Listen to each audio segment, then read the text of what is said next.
Coming up next on the CHGO Cubs podcast, presented by Toyota and Bet365. A series win over the Braves. Taillon returns, but is Porter Hodge back too in the bullpen? Is he really back? We'll find out. Plus, the Carson Kelly game 3.0 next.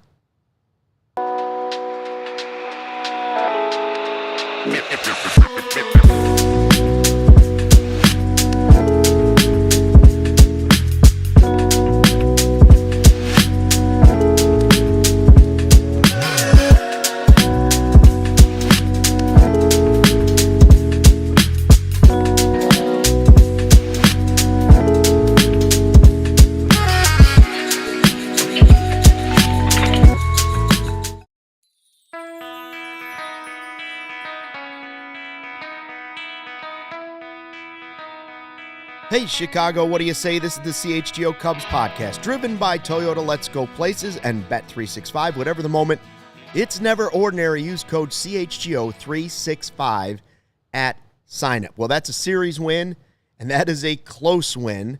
Maybe a look at the new bullpen for the Cubs. Like, is that the way Craig Counsell will do things moving forward and possibly into the postseason with Daniel Palencia injured? We'll talk about a lot of that stuff. We'll talk about Anthony Rizzo, set to retire as a member of the Chicago Cubs. Big weekend coming up at Wrigley Field. First, a quick shout-out to everybody in the live YouTube chat. Make sure you tell a friend, tell a neighbor, tell a total stranger about the all-new CHGO Cubs YouTube channel. Patrick Norton in the building tonight. Jordan Bernfield in the house tonight. And it's Joey running the ones and the twos. Anytime you beat Chris Sale is a good night. What's up, gentlemen? Let's have a great show. 3 of the 4 people here have short sleeves. Were they cut by Chris Sale? Cannot confirm or deny. Where's Drake LaRoche? Yeah. We want to tell you about something before we get started talking all Cubs stuff, about something special that we're trying to do here this month. Think about your favorite athlete. Every single one of them had a coach, a mentor, a family member who believed in them first, somebody who saw their potential and gave them the confidence to just go for it. That's what Big Brothers and Big Sisters does every single day. They create those life-changing connections for kids in our community. And so for the entire month of September, this month here at CHGO, we're partnering with Big Brothers, Big Sisters of America to help fund their mission. Now, your donation ensures that another child gets a mentor, a role model, a champion in their corner. You could be the champion. If you're watching us on YouTube, you can donate directly by hitting that donation button right on your screen. It's a little handshake button that you'll see. If you're listening on the podcast, please head to bbbs.org/allcity. Let's help ignite the potential of the next generation. Again, for our podcast listeners, that's bbbs.org/allcity. We know times are tough. If you can afford to help out, any amount would be appreciated. Thank you very much. All right, so I guess, Patrick, first of all, I'm a little surprised that they won the series, and considering how they have played the last couple of months, I was fairly happy with the way this series ended up.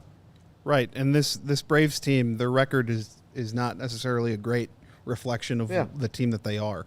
There is a lot of star power on this team, and anytime that you have the reigning National League Cy Young winner on the mound against you, it's going to be a tough battle. And this Cubs team battled all night. They had 11 hits, 2 extra base hits, so it wasn't a pretty night, and that only results in 3 runs, but they were solid defensively. They were trying things on the base paths that didn't necessarily work. They weren't extremely successful in that regard, but this was a nice way to wrap up a series that, sure, especially after Monday night, you probably weren't expecting them to come back and win this one. Our guy Bobby Blanco in the live YouTube chat says, stood up to a dominant lefty, held a close lead, both signs of a winning team. I would agree with that, Jordan. Yeah, I mean, look, they found a way to get things done. They were 1 for 10 with runners in scoring position tonight. It was not a perfect game, okay? Yeah. But you have to give them credit. Like you said, Luke, I kind of went into this series not expecting the Cubs to come away with 2 out of 3. The fact that they did speaks well of, hopefully, the direction that they're going to go. I think that getting Jameson Taillon back, he was, as usual, the steady Eddie, right? He's not ever going to blow you away, but he's going to keep you in a game, and he's going to pitch solidly, which he did tonight. So I think that was another positive. 4 1/3, 2 earned runs, 6 hits. You'll take that. So I think all in all, it's a nice series win. And we've talked about it, in the several times that I've been able to join you guys. The schedule sets up well the rest of the way. This was kind of one of those series that even though the Braves don't have a good record, they're a much better team than their record reflects because of how many injuries they've suffered. So to get through this series of the win, I say is very positive. Yeah, I mean, Taillon is an interesting pitcher because I've said here before, like if they acquired him at the trade deadline, he'd have been the best player they acquired. Yeah. That doesn't mean he's spectacular, but he's had a lot of quality starts. Technically not a quality start tonight, but it's good to have a reliable, steady, inning-eating pitcher, especially down the stretch when you're trying to save some innings for some of those other guys. Get them fresh again. Get Boyd fresh. Get Shota on track. Maybe taper back just a little bit on Cade Horton so he's got something left in the tank. And so Taillon came in and did his job. Now, what his role will be in the postseason, we kind of touched on it a little bit yesterday. I don't know.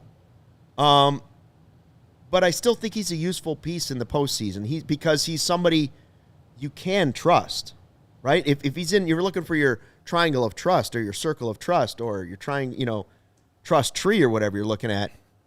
Taillon's in it. He's just not like a pillar of it. Well, I think a lot depends on how he looks. He'll get 2, maybe 3 starts the rest of the way. Mm-hmm. I think that will have a big effect on what his role in the playoffs is. But I also think an underrated part of his return is how everybody sort of slides and slots in that bullpen.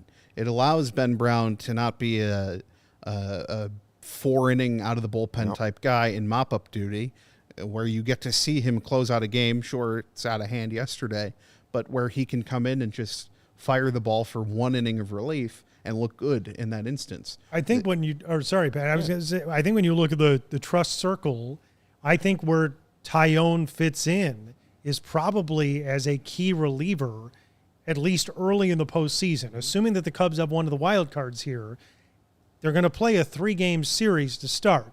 You figure that those starts are going to go to Imanaga, Boyd, and Horton. Okay, so if Taillon is not going to start one of those 3 games, I could see him being a immediate reliever if one of those starters gets hurt. I think that's where his value is, and also just being a guy that's a veteran that can help you because he's pitched in the postseason. And even though, Shota Imanaga has a lot of experience in his career in Japan, he's never pitched in the major leagues postseason. And so I think he's a complete wild card in terms of how he's going to perform in a postseason start. So I think Taillon's a guy that Counsell can go to early in a postseason game and feel better about him. I mean, obviously a lot better about it than Ben Brown or somebody of his type in those roles. Yeah, a couple of weeks ago before Cade Horton went on this absolute tear, especially since the All-Star break, I would have said Taillon would have started a playoff game. Yeah. Now I would agree with you. I think he's a guy that comes in either after a quick hook for somebody, or maybe he comes in early in one of those games and gives you 3 innings and gets you to a closer or Keller or whatever you might say at the back end. So you use less guys, and then you have the full arsenal moving forward in later games. Like I could see them trying to kind of doctor it that way too. Yeah, Joey. Well, I would just assume too, like with Jameson Taillon, definitely a break glass in case of emergency type guy when we get deeper into the season. I also think as a veteran pitcher, I don't personally know his warm-up routine, but some of these guys need a methodical, solid 20 minutes to get ready, to get heated up. And once they're heated up, you absolutely have to use them. So he could be a bridge guy in the playoffs, but you just have to be really careful with how you do it. I don't think he's the guy that's coming in a pinch, but he could certainly help us if he's not starting in playoff games for sure. I think though a wild card series, which the Cubs are going to be in barring disaster, lends itself to those break glass kinds of appearances because in a 3-game series, every inning is critical. I mean, you have to manage it that way. And so I would think that Craig would go to a guy like Taillon potentially in the 3rd inning if his starter doesn't have it, right? I could completely see that. Or if it's a 2-2 game in the 3rd, I'm going to Jameson. I need him for 3 innings. Can he give me 3 innings? So the funny thing, a baseball season's so long that the narrative can change over the course of the year. And where we're at this point, I feel like Taillon could end up resolving a lot of what has ailed him this season by being a key piece in the postseason. Well, I think I feel more comfortable with Jameson Taillon in that role than Javier Assad as the primary guy coming out of the pen to serve as that long inning guy. Yeah, but I think Assad, they already said like they're moving Assad now to the bullpen at least during the regular season here. I think that's where he's going to be best in the postseason. I think back to when we got our very first look of him in the World Baseball Classic, and he was playing. I was like, man, I like that guy in the bullpen. And he's had some good moments, both as a starter and a reliever, and Counsell can count on him to do either for the Cubs. But I prefer that he's a reliever for like a couple innings. That's the guy I kind of like. And you mentioned like Taillon, and you're talking about how narratives can change. No, they will change, and they do change all the time, right? And so, knock on wood, something crazy happens, like Cade Horton's blister comes back, and you got Taillon is the guy you can hand the ball to and not be totally panicked that you've wasted a playoff game, right? Or an opportunity. So I still think he's a really good piece of what's going on, and I'm fairly optimistic that of the people that could become key pieces for the bullpen in the postseason, Soroka, Assad, some would say Ben Brown. Who else would you throw in that list of guys that you're not maybe thinking? Brazier could be back, maybe. Mike Soroka, anyone? I said, you did? Yeah, Soroka. That would be Assad, kind of wild, right? If Mike Soroka ends up having a significant impact on their playoff fortunes. Playoff hero, Mike Soroka, sure. I would giving them one inning this season, right? Literally one.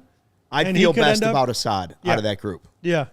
And most likely. Like Ben Brown, it was a good spot for him last night. Speaking of guys that maybe you try to slide into that bullpen and you wouldn't have thought about it 2 weeks ago. Porter Hodge has been back now. That's the second game where you thought, all right, Sunday he goes 1, 2, 3, gets a strikeout. Tonight, 2 batters, 2 strikeouts, out of the game. First of all, I like building the confidence. Second of all, he does have stuff, and if he could control the stuff, that's why he was pretty good as a closer for a little while. So I'm not giving up on Porter Hodge yet. This is a perfect audition, if you will, the rest of September, to see if Porter Hodge can start to accrue multiple outings like this. I'm not saying in a month you're gonna be like, ooh, he's my closer. Don't put words in my mouth. Don't be crazy. But could he be a guy that gets you a couple of really big outs in a postseason game? I could see it. Well, and I didn't 2 weeks ago. Right, and to your point there, I think that the Cubs bullpen and their pitching staff really across the board is going to have more pressure than we would have anticipated a couple of months ago, because in the second half of the season, the Cubs have had one of the worst offenses in baseball after having one of the best in the first half of the year. And Kyle Tucker, how he factors into this down the stretch, we don't really know, right? I mean, he's on the injured list. He'll come back. Who knows what he's going to look like? So the point is, it is going to be absolutely essential that the Cubs are able to get outs from some of these guys in the pen that you may not expect to get big outs right now, because I don't foresee them bashing around whoever they play in the first round of the playoffs to the point where they won't need these bullpen arms to have huge outs. Yeah, who do you think in the live YouTube chat could be a key piece for the bullpen come playoff time? Whether it's Porter Hodge, whether it's Javier Assad, who's been moved to the bullpen, maybe it's somebody else we're not thinking of. Let us know, and we'll read some of the comments coming up after break. We're also going to talk about the Cubs offense against Chris Sale in this game, and I'm curious where Jordan is on the wheel of worry with Kyle Tucker. But first, a word from our sponsors. With the Bet365 early payout offer, you're a winner if your team goes up by 17 points with an instant payout on straight bets and parlay selections marked as winners. Download the app and use code CHGO365 when you sign up. After the Bears game this Sunday, maybe put a little action on Sunday Night Football in the $365,000 jackpot that Bet365 has going on for you. You can place a $10 bet on the first touchdown scorer and get a split of $365,000 in bonus bets if your player scores the final touchdown of the game.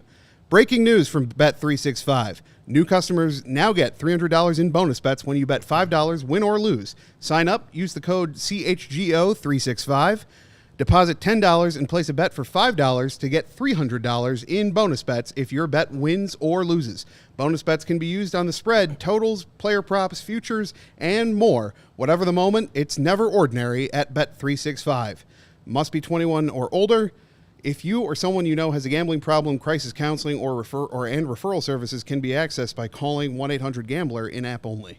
All right, let's be real for a second. The world's gone soft. Everybody gets a trophy for showing up.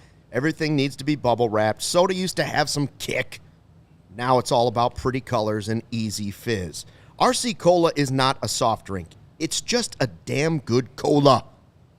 It's the original cola that doesn't fold under pressure. RC is the OG in a cola world of spineless soft drinks. No trends, no gimmicks, no glow up. RC Cola hasn't changed their stripes since 1905 because they don't need to. Same bold, crisp flavor it's always been. It's like a punch in the thirst.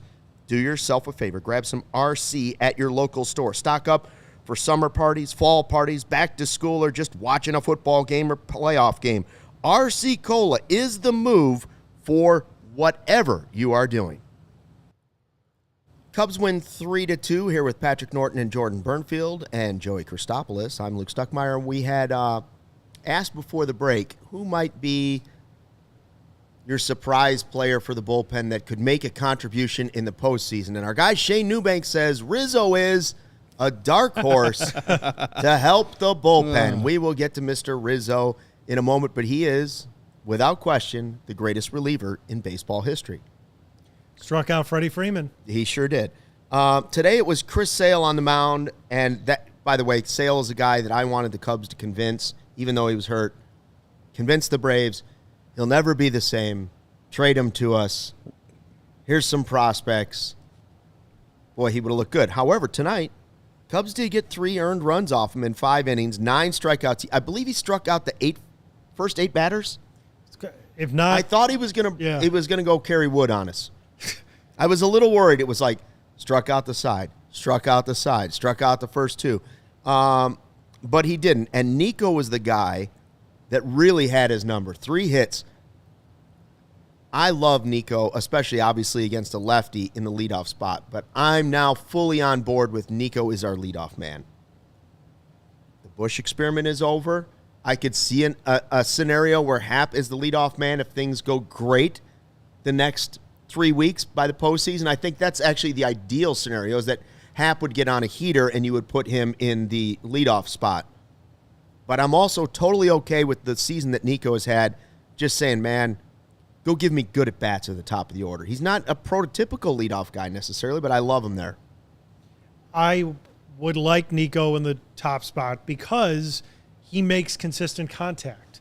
And I think that when you look at the Cubs lineup, early on in the season, we were seeing a lot of these guys hit with consistent contact. I don't think that we have seen that as much, at least down the stretch. Nico Hoerner is one of the exceptions there. And, is he a guy that's going to give you a 400 on-base percentage? No, but he gives you a high enough on-base percentage, and because he hits so frequently and can make contact and put the ball in play and do something at the top of the lineup, and the fact that he runs reasonably well, I think that for all of those reasons, I'd rather see him there. Now, what you're saying about Happ makes sense because of the switch hitter.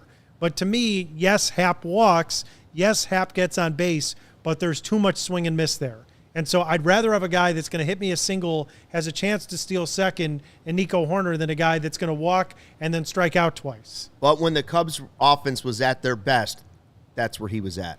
Yeah.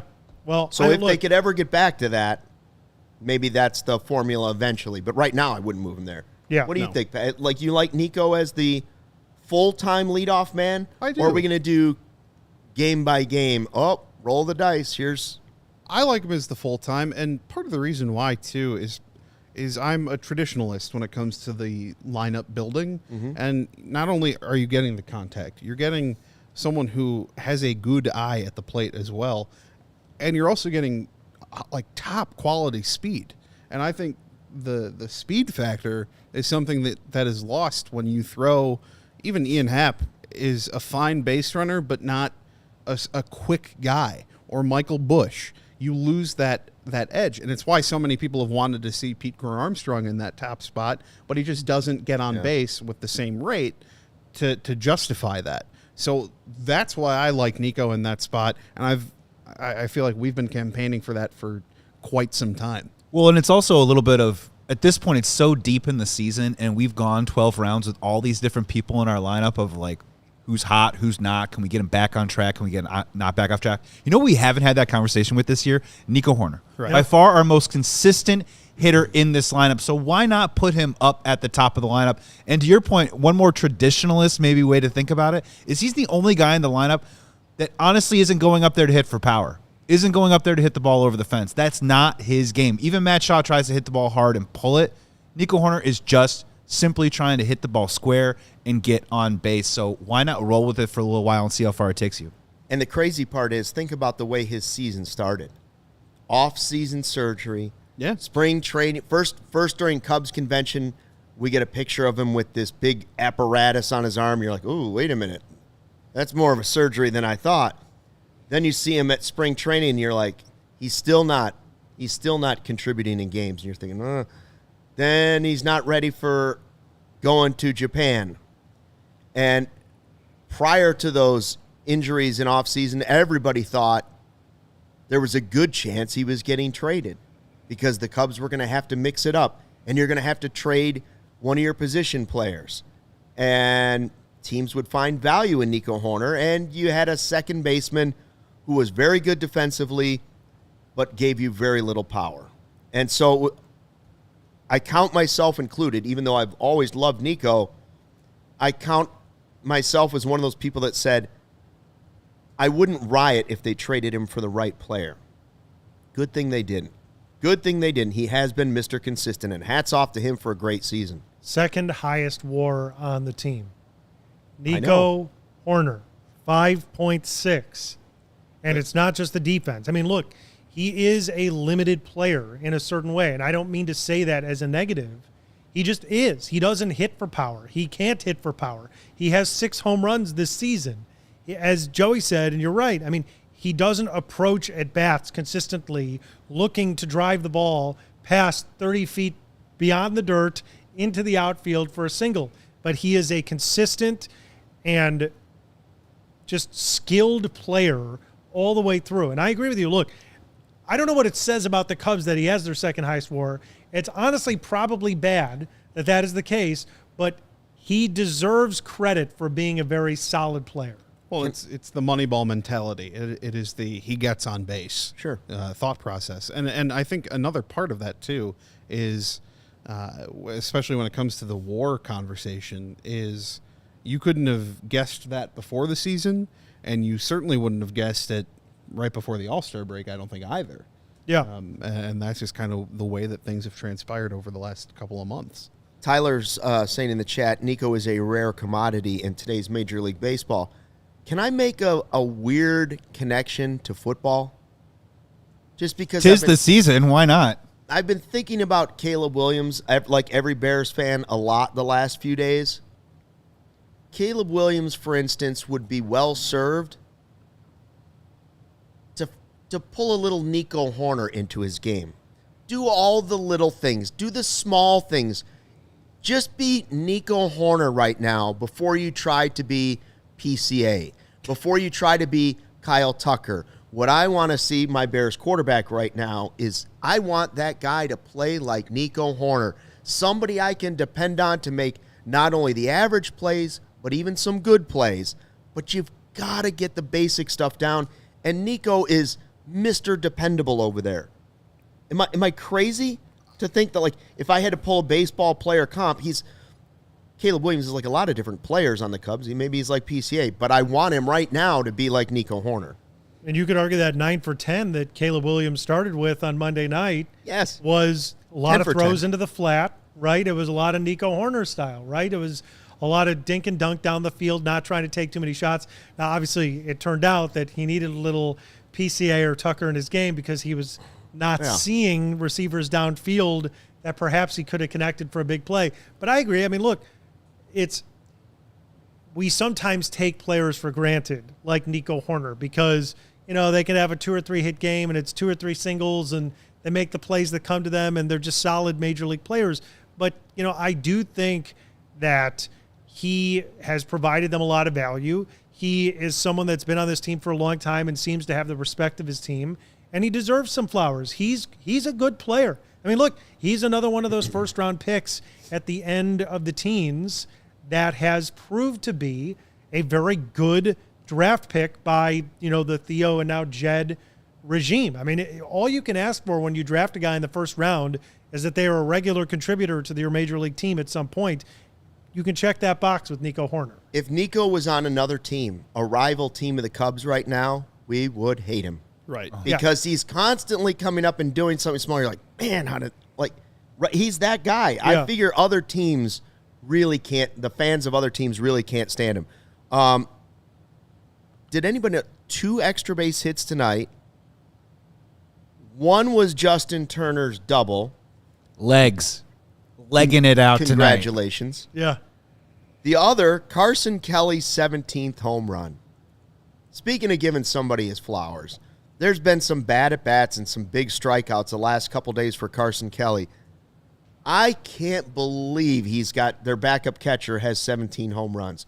And thank goodness with the injuries to Amaya, he's had this type of season. Because if he didn't, we'd all be sitting here saying, wait a minute. I thought there was nowhere to go at catcher but up. And look, but without Carson Kelly, man, you'd really be looking at this differently. 17 home runs. He might hit 20 home runs this year.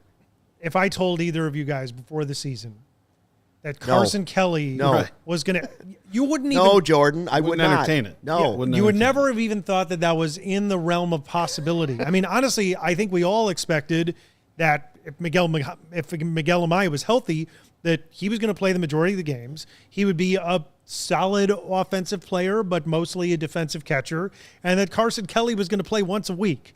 I mean, the idea that in April he was basically like Barry Bonds and then obviously tailed off because he was never going to keep up that production, but at least through the year, yes, Luke, you're right. He has had some huge strikeouts that have consistently grayed my hair further. However, he overall in totality is a positive for this year's team. I think Jed deserves credit for finding this guy. And they signed him for nothing, and he has been a good offensive catcher this year. It's not his fault that he's batting cleanup or fifth. Like it's right. It's not like. Well, I mean, for all the lineup construction stuff, and I'm not usually the guy that wants to do the lineup stuff, but that has been a confusing point the whole year. That, like, I understood it in April when he was homering every day. Right. Okay, fine.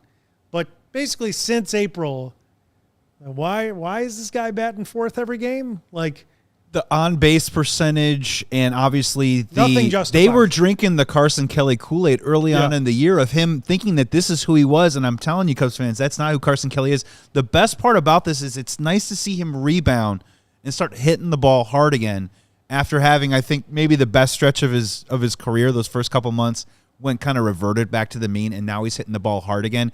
And look, it's been really nice of one of the weird intangibles about a Cubs offense that we've been very frustrated about this year. But the production from the catching position has been something that I don't think a lot of major league teams get the luxury to have. Sure, you have your JT Realmutos, you've got your Will Smiths, but not every catching battery puts up the type of numbers that the Cubs catching core has. And Patrick, that's like special teams, right? It's kind of like that little extra that maybe we're not paying so much attention to, but we're getting a lot out of that spot that maybe other teams aren't.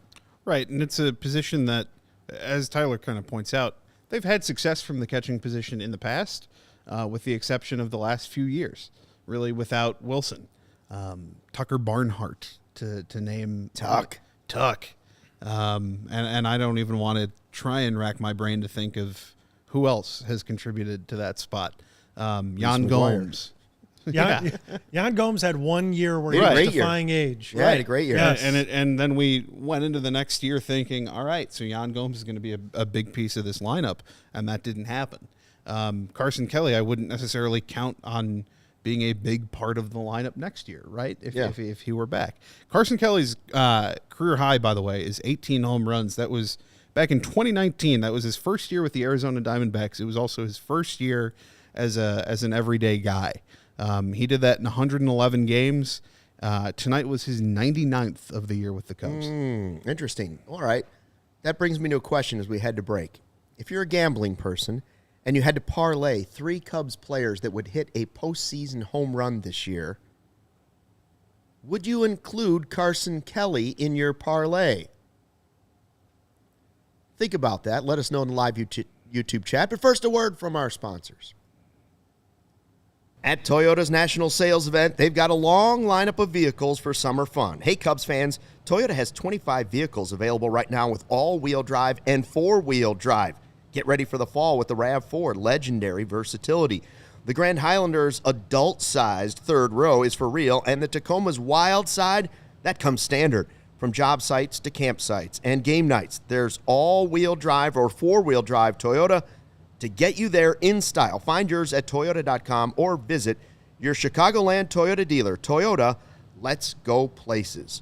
What a time it is to be a CHGO diehard right now. Upgrade your fandom today. Get access to our exclusive written content, a free t-shirt, plenty of discounts on future merchant events, plus access to the sizzling CHGO Discord Lounge. Go to allchgo.com for the latest information on how you can join thousands of CHGO diehards already in our community. We can't wait to connect with you on an even greater level. Hey, coaches, listen up. If you're looking for more athletes to train, Eye on the Ball is where you need to be. It's simple. You create your profile, upload your background check, and boom, you're in. New promo for coaches, free 6th month. Then just $50 a month or $500 for the whole year. Athletes of all ages and all sports can find you directly. And here's the best part. Eye on the Ball doesn't mess with your schedule, your payments, or your business. You're in full control. We just connect you with athletes who are already looking for a coach like you. So if you are ready to grow your coaching business and reach more athletes, go check it out right now. EyeOnTheBall.net. That's EyeOnTheBall.net. Don't wait. The athletes are already there looking for you. And more importantly, they're CHGO diehards, these people. Big fans of ours. We love you. Thank you. We support. All right, Cubs win 3-2. I asked before we went to break. All right, if you're gambling and you're building a parlay for 3 Cubs players to hit a postseason home run this year, which 3 players would you put together in your parlay? Nikki D says in our live YouTube chat, Carson Kelly, Ian Happ, Dansby Swanson. That's a pretty good one. I would include Carson Kelly because it just seems like a Cub thing to happen, right? And also would increase my return on investment if it happened. I like to win big if I'm going to win. So Carson Kelly is on my list. Now, whether or not I would go Tucker and Bush or something like that, I probably only want to go with one guy that I think is going to hit that home run. But the Dansby, right now, the Dansby one is not crazy. No. And the Happ one's not either. Who would you go with, Jordan? Pick your 3 players. I was thinking about Dansby, but he strikes out in big moments a lot. Okay, so who are your 3? I think my 3 would be Happ because he's going to get the at-bats. PCA because PCA has a flair for the dramatic. Especially if they play the Padres or Dodgers in California. Yes. And I think my 3rd would be probably Bush. I mean, assuming they face right-handed pitching, he's going to get a lot of at-bats. And, I mean, I don't feel good about those.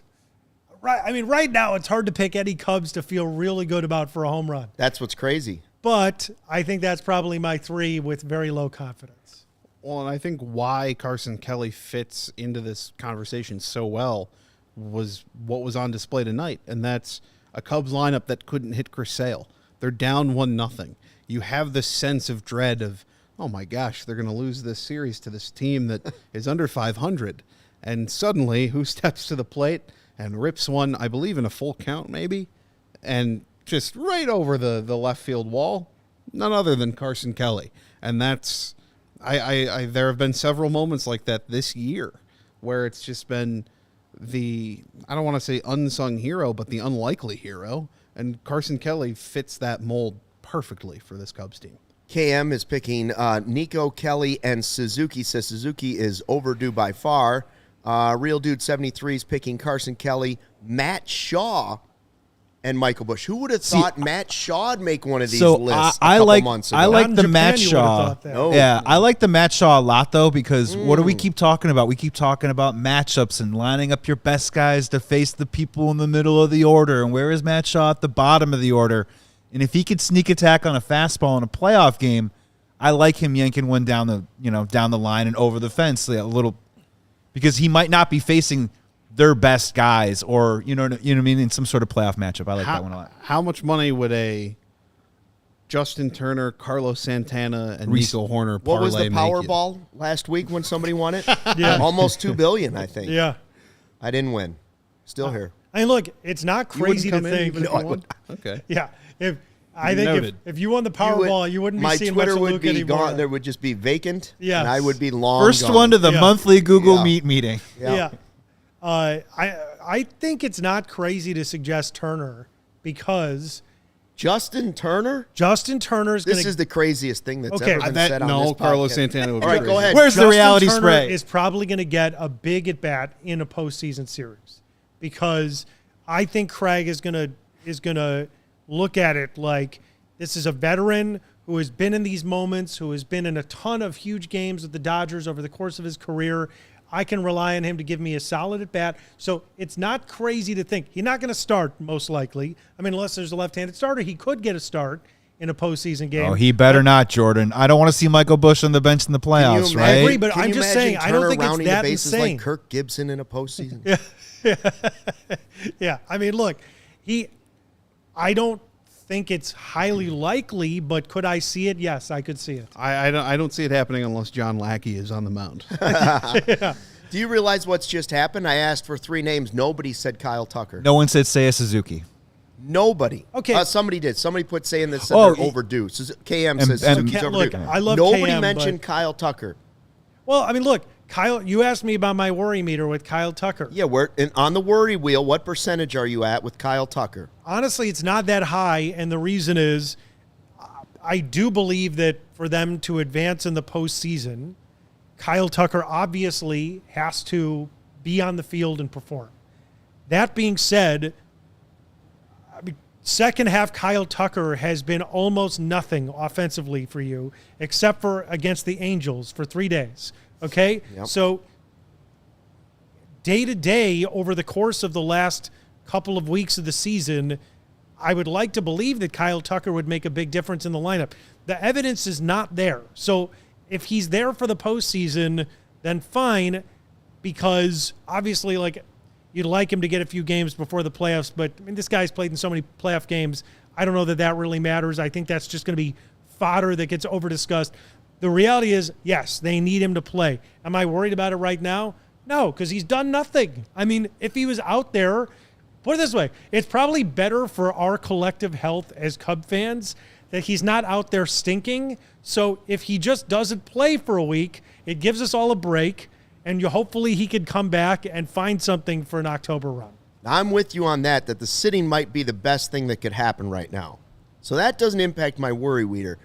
Worry meter. Worry Worry meter. Say that 5 times Worry meter. fast. Worry meter. Yeah. But my worry meter is higher than yours because he's the most important player. They're going nowhere unless they get Tucker right. Right, but They're going nowhere It's without last him. year's team without him. Yeah. Right. Yeah. look, they just need him to be in the lineup September 30th. Okay, it's September 10th. He's got I'm 20 not worried days that to he's get not healthy. going to be ready. I'm worried Yeah. that he's not going to be productive. Well, right, but the one thing I would say when it comes to the baseball postseason, and to me, it is why baseball is my favorite sport and why I love the sport, but it is also extremely maddening and frustrating as a fan. It's that all season you build for this large sample size to try to win more games than an opponent because it's more predictable to be able to do that. In a postseason series, they play a 3-game series, best of 3 series. You have no idea what's going to happen. Kyle Tucker could get 6 hits in those 2 games. He could go 0 for 6 with 6 strikeouts. The amount of variability that occurs in these wild card games are what make them such incredibly compelling theater. So, of course, you want Kyle Tucker in the lineup, but a guy that you expect to perform could easily do nothing in 2 games, and a guy that you expect to do nothing could easily be great for 2 games, and that's sort of the beauty of this whole thing. Well, I hate to rehash a sore subject, but what are the odds right now that the Cubs get a 30 home run hitter at this point? Oh, I think it's still happening. You think Pete's going to hit 2 more? I think Pete will hit 3 before the end of the season. He's at 28 right now. He just needs 2. He's right? at 28, not 27. Yeah. He'll hit a couple. Currently, you have PCA, Suzuki, and Tucker, who I believe have combined for 8 since the All-Star break. I mean, I thought they had guaranteed with Bush, Suzuki, Tucker, and PCA. And Dansby was cruising And for a Dansby. second there. Take those 5 players. I thought we had guaranteed 3 30 home run hitters halfway through the season. And I thought one of them was very possibly a 40 home run guy. We're hoping somebody gets to 30. I think we all thought in early July that it was not crazy to suggest that Pete Crow Armstrong was going to be 40-40 this year. Yeah. And now, and 30-30 was like obviously going to occur. And now we're on September 10th, and he might not get to 30 home runs. I mean, if you had to bet right now. If he goes 30-40, we all would have, it's still jumped into Lake Michigan. Hold up 100%. Second. 100%. But it's pause the game for 15 minutes. I think that when we look back on Pete Crow Armstrong's season, his 2025 season in 5 years, we're going to go, man alive, was that a great story, and the way that he came through and the way that he came out. But the way it feels today, if he doesn't get to 30 home runs, it's like, man, was it a fall. I think PCA will get there, and I do think, even though Seiya looks terrible, Seiya will get there because they're going to face some teams that are just marching out minor leaguers before it's all said and done. There'll be some real weak pitching that last back half of September, and they'll get to face some guys where they can feel better and hit some home runs. Well, I think both get to 30. And that's what's been so disappointing about Seiya in recent weeks and now a couple of months, too, is that tonight, obviously, he's in the field. He'll play the field a little bit more with Tucker sidelined for at least another week. He's your designated hitter. It's his job. And it's his job to provide you power. I mean, we're talking about how, well, it's all right that Nico Hoerner doesn't provide power because he's a great defender. He's great at contact. He's great at getting on base. That's not his goal when he goes to the plate. Seiya has done nothing to instill any sort of confidence, at least for me, that he can reach that 30 mark. Obviously, yes, there is the idea that playing some inferior pitching down the stretch, you play the Pirates, you play the Cardinals, you'll play the Reds. That could happen. But just at this moment in time, it's hard to just not be so disappointed with what you've gotten from him. To your point, Pat, okay, in the second half of the season, 47 games for Seiya Suzuki. You know what his slugging percentage is? 267. I was going to say $150. Okay, he is batting Too pessimistic. 200, Feels like $150. 327 on base, 267 slug, OPS of 593. Okay, and now for the more traditional statistics, in the first half of the year, he had 25 home runs and had 77 RBI. And Luke, I heard you mention this on the podcast recently, and there was a point during the year where Seiya Suzuki was leading baseball, okay, in RBI. Wow. He's got 2 home runs and 13 RBI in almost 50 second half games. I mean, you said he's doing nothing. He is doing nothing. There has been no production from, and obviously it's not only Seiya. No. With Kyle Tucker's struggles and PCA struggles, they've been a completely different offense. But, man alive, I mean, you look at some of these numbers, and to be fair, like, I don't even know how Jed or Carter or anyone in the front office could, I mean, you could run 100 billion simulations of this, and this is like almost beyond the pale, right? That a player would be so productive in the first half and then completely the opposite in the second half. But that's what they've gotten this year. All right, we've got to take another break. We do want to talk about Rizzo announcing his retirement today, what that means this weekend moving forward. We got some exciting stuff to talk about there, and I will ask you, for your power rankings here in Major League Baseball, where they stand tonight. So let us know, 1 through 5, who are your 5 best teams in baseball right now. But first, a word from our sponsors. Ray Chevrolet in Fox Lake is slashing prices on new cars and giving you big savings all month long. Come in today to shop the model year-end sales event and drive home with employee pricing on every new Chevrolet model. You can get $3,000 to $11,000 off MSRP, or check out their selection of over 125 vehicles priced under $20,000 right now. With one of the area's largest Chevy inventories, you're sure to find the perfect vehicle for you. And as one of the top selling Chevy dealers in the Midwest, they're able to keep their prices competitive. Plus, you know you're going to get a great deal. With Ray's Price Promise, they let you shop confidently because the price you see is the price you pay. Don't miss out on their model year-end sales event going on all month long for employee pricing on every new Chevy model. Shop Ray Chevrolet in Fox Lake or raychevrolet.com. They've been serving the community since 1963. Together, let's drive. You know that moment, the one where you realize you left your favorite sunglasses at the beach. The worst. Or on the roof of your car, or at a gas station 3 states away. Yeah. Well, I've been there too. Yeah. I actually have replaced 2 pairs of Shady Rays, thanks to them. But that's why I found Shady Rays. And to change the game, these sunglasses are made for real life. Seriously good-looking, polarized, durable, and not stupidly expensive. And here's the wild part. If you lose or break them, even on day 1, Shady Rays will send you a brand new pair. No guilt trip, just replacements. So now I wear my sunglasses without fear. On hikes, at concerts, on the boat, wherever. Shady Rays is eyewear that has your back. We've teamed up with Shady Rays to bring you an exclusive offer. Head to shadyrays.com and use code CHGO for 35% off polarized sunglasses. Try for yourself. The shades rated 5 stars by over 300,000 people. Cubs win 3-2. Luke Stuckmeyer talking with Patrick Norton and Jordan Bernfield, and our guy Joey Christopoulos running the 1s and 2s. I asked before the break, just for your power rankings, just to throw these numbers out there. So I'm curious what everybody thinks are their top 5 teams in baseball right now.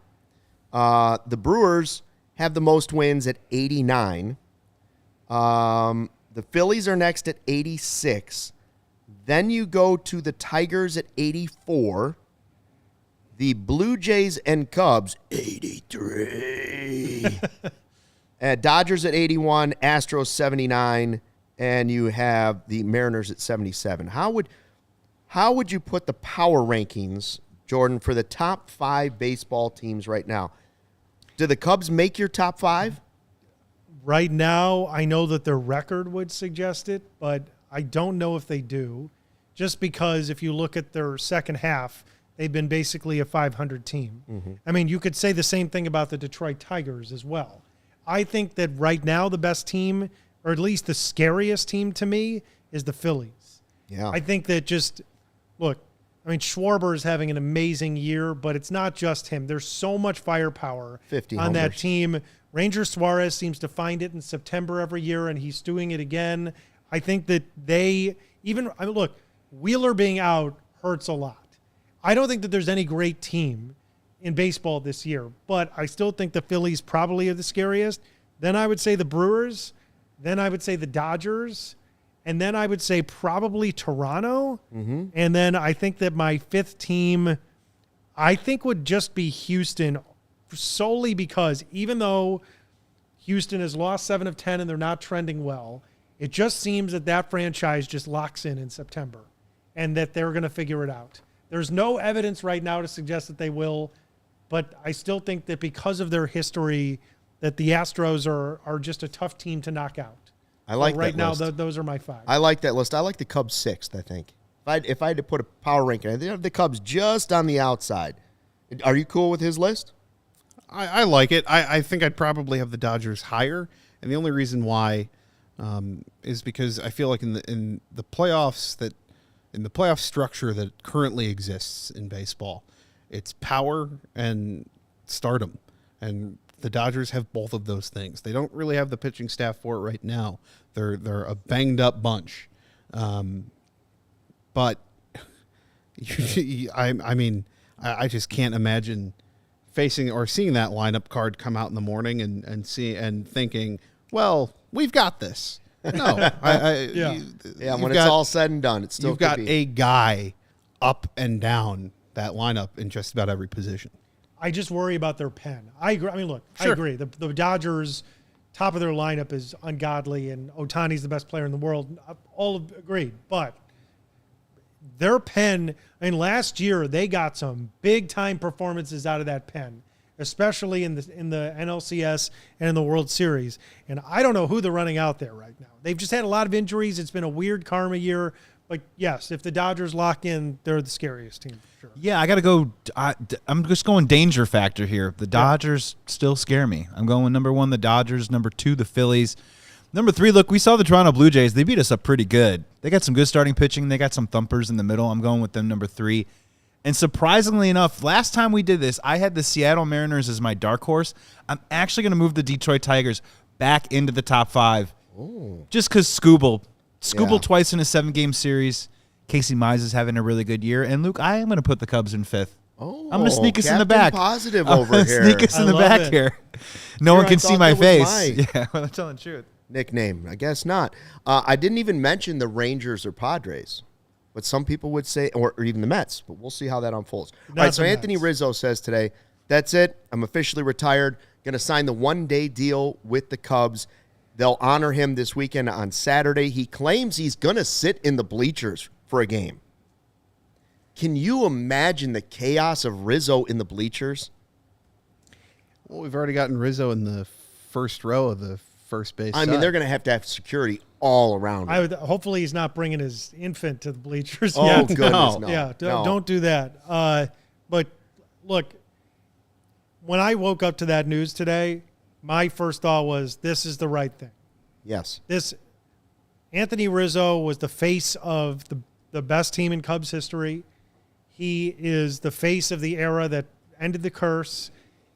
It was like when we were talking about John Lester a few weeks ago. I mean, in my view, the two faces of that era were Anthony Rizzo and John Lester.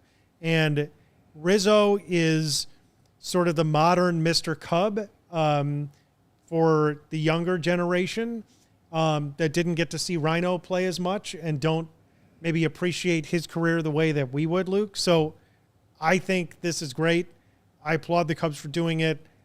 I was there last year when, just as a fan, when Rizzo came back with the Yankees. That was very cool. And to feel that crowd just showering him with love and support. I mean, you could see Anthony choking up out on the field, and it just sort of hit me like, it reminded me, man, I mean, this guy, he is the heart and soul of that era. So good on the Cubs.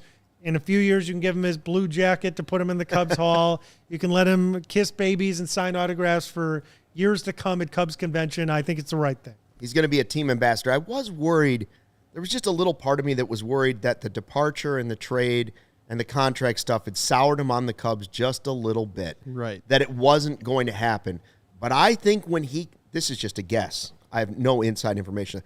I think maybe when he came back to Wrigley Field with the Yankees, and it was like Taylor Swift and Elvis both walked into the building at the same time, right? Like everybody was just, Rizzo's here, Rizzo, and they were bringing his foundation was on the field, and like you said, he got choked up on the field, and the ovations. I think if there were any hard feelings, that Rizzo realized, this is where I will always be remembered. This was the greatest moment of my career, and I need to be a part of it now that it's over. So I'm super glad. We only have like 7 minutes left. What are your favorite Rizzo moments? I would say if I had to do top 5 trades in Cubs history, I would think that Rizzo for Cashner's on that list. 100%. I mean, Arrieta's on there, Sandberg's on there. We know those two are on there. Yeah. Rizzo is probably also on that list. I mean, I think to me it's top 3? Absolutely on there. Probably, yeah. I don't know. People always argue the Mount Rushmore thing. I don't know, but what are your favorite moments for Anthony Rizzo? The obvious one is the final out of the World Series, him jumping up. That's probably the greatest one that everybody will always remember. Heck, it's probably going to be the statue when they do the 2016 statue someday. But what about trying to fight the Reds? Was that his other signature moment? Going to battle on behalf of Nate Shearholtz. Yeah, with Chapman, right? Yes. Yeah. Yes. Well, I think that endeared him to Cubs fans. Oh, yeah. And is one of the reasons why he's so popular. For me, one of the moments that really stands out was in Game 6 of the CS in 2016 when he hit the home run off Kershaw, because it was like everything was building. The Cubs already had runs. Hendricks is mowing them down. And then, like, the captain, so to speak, Rizzo, just freaking bombs one off of Clayton Kershaw. And you're like, they're going to do it. A nail in that moment, you're Yeah. like, they're going to go to the World Series. And I still get chills. It's playing in my mind's eye. Like, I can see it. That was such a magical moment when he hit that home run. And so, yes, I think for a lot of Cubs fans, it's going to be when he tried to fight the Reds, sort of endeared him to the fan base. I also think, too, when he came up, right, it was 2012. It was right at the beginning when Theo all but admitted that the Cubs were going to stink for a few years until they could build it up. And other than Castro, who they inherited, this was like the first cookie that the Cubs fans were given. Like, we're going to go lose 100 games. Pitcher for yes, but this is going to be one of the guys that's going to be part of this run. And so for him to have been there for the few years leading up to them finally breaking through and winning, and then obviously the years after, look, as an adult, he is one of the few athletes that I can think of that still made me feel all the feels when I got to see him last year. For me, it's the little things. It's the tarp catch. It's the 14 pitch at bat that results in a home run. It's the, I don't remember the year. It was either 18 or 19 where he hurts his ankle real bad. And you get the picture online of his ankle just being swollen, black and blue.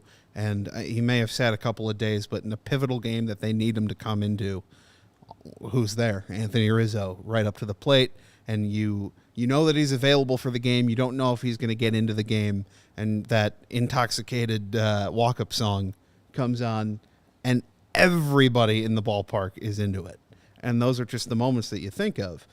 For me, Anthony Rizzo started playing for the Cubs, I want to say I was 12, 13 years old. Don't you dare. I'm going to leave. I'm turning the lights off. I'm going to leave. That's an important part of my Cubs childhood. I had sciatica back then. Right. I'm trying to think back. Little League, I was emulating Derek Lee. I had the high arm batting stance.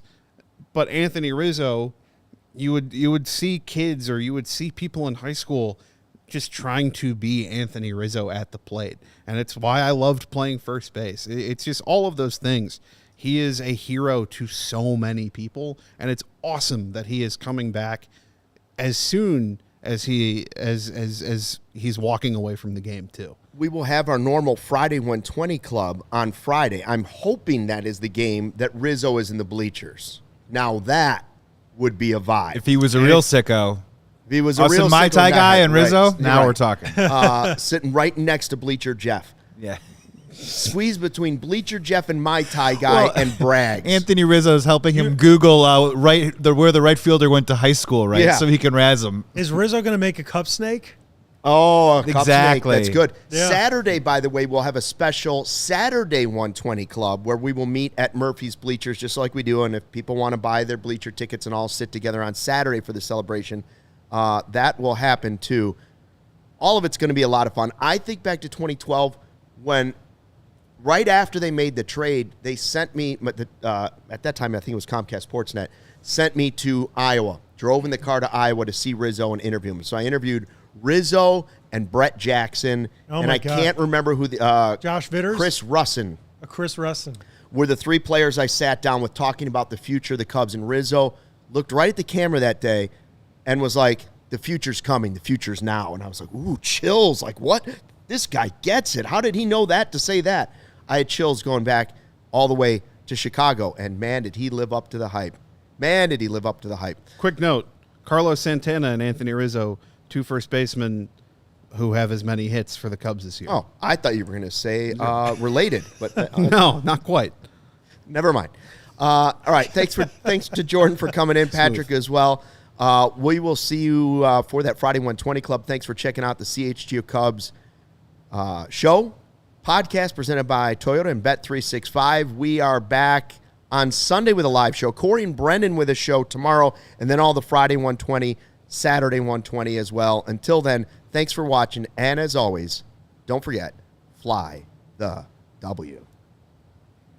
We all silly like the mayor.